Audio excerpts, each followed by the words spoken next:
एकंदर आपण पाहिलं असेल जे काही चित्र धाराशिव किंवा बीड असेल किंवा संभाजीनगर ह्या सगळ्या जिल्ह्यांमधून येत आहे, भयानक प्रकारचं नुकसान तिथे झालेलं आहे. मला वाटतं हे नुकसान मोजू पण शकत नाही.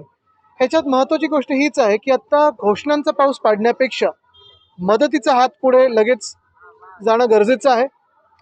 त्यांच्यावर ओरडण्यापेक्षा किंवा त्यांच्यावर दमदाटी करण्यापेक्षा जे काही त्यांना अपेक्षित आहे ते ऐकून घेणं आणि सरकारने जास्तीत जास्त मदत ही वितरित करणं गरजेचे. नुसतं घोषणा करून तर चालणार नाही.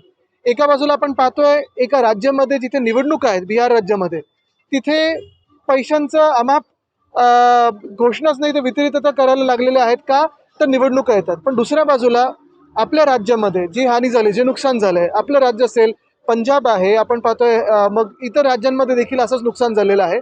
पीएम केअर फंडातून देखील मदत यावी ही आमची अपेक्षा आहे.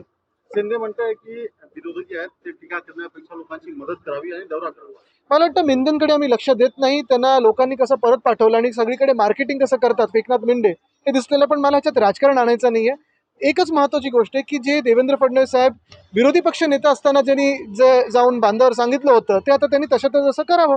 कारण कोरा कोरा कोरा जो 7-12 होणार होता, कर्जमुक्तीची वेळ तर आलेली आहे, हीच योग्य वेळ आहे.